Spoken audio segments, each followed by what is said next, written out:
السلام عليكم.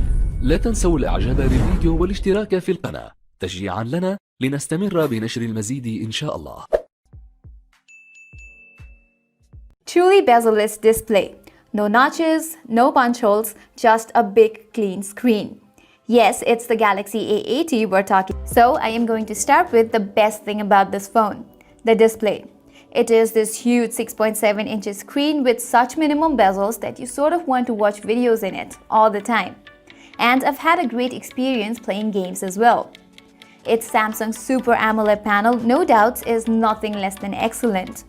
You get two color modes to choose from, natural and vivid. I like my display to look punchy, so I kept it vivid all the times. The dark theme going around looks really cool, and you can even custom schedule it, like you can turn it on during night and shut it off at daytime. As for brightness, you get a pretty good amount, both indoors and outdoors. It can go up to very low, so using it under your blanket is not going to strain your eyes a lot. Plus, you have a blue light filter option for better protection. But I've always had complaints regarding default wallpapers. The ones that are given are not too many to choose from, and the others you got to purchase. I mean, I am someone who likes the default Samsung experience, and when I get a near flagship device, I would want some more choices at least. Enough complaining. As a whole, the 80's display is to die for. Although not QHD like you get on the S10 or Note 9, but a good FHD panel that you will know what I am talking. The unit I have is in sort of an off-white color, which looks very unconventional and appealing at the same time.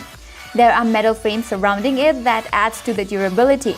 The glass back looks and feels good on the hands, but as mentioned earlier, the phone is considerably heavier than the others and it's large, so it might not be the most comfortable for people with small hands. At the back, the cameras are placed horizontally at the top with a slight partition distinguishing it from the rest of the body. The cameras protrude ever so slightly, but nothing that creates imbalance. There have appeared very minimum scratches on the back and at the front as well. Talking about the front, this phone is protected by Gorilla Glass 3 protection. About the SD card slot, since the A80 comes with 128GB storage inside, I won't ask for more because I think that would pretty much be enough.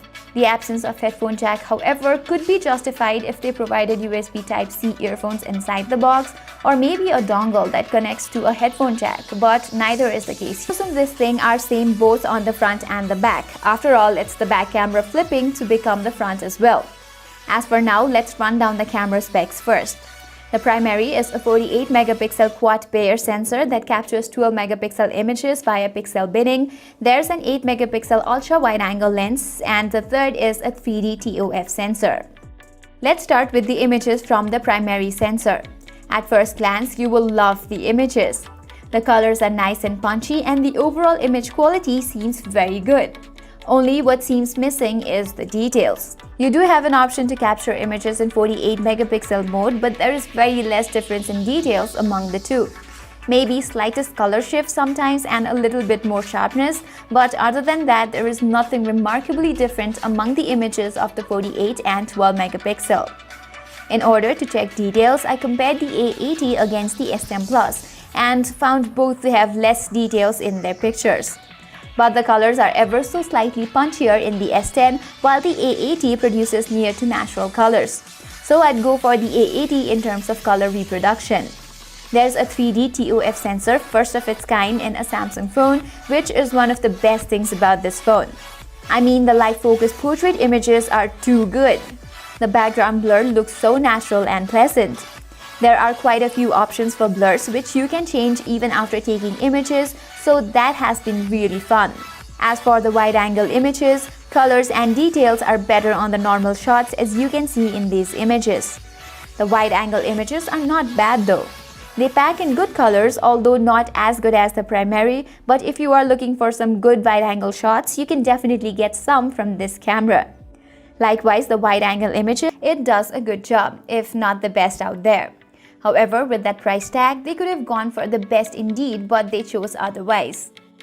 As for benchmarks, the 730 is slightly better than the Snapdragon 675 and the Snapdragon 710, but lies far behind the 855. On the GPU side, it has the Adreno 618 GPU, making it slightly better than other mid-rangers. You can enjoy PUBG at high settings, stutter-free most of the times. Other games run well too. And the large display adds to the good gaming experience. I haven't experienced any sort of lagginess or such ever while using this phone. It functions smooth and E.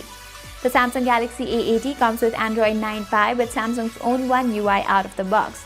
The One UI, as you might have known from recent Samsung phones, is very refined to say at the least.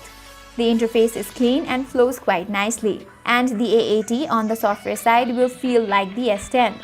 I love how everything is just so clean and brought down for the ease of one-handed use. Although I would not recommend using it with one hand as the phone is large and slippery.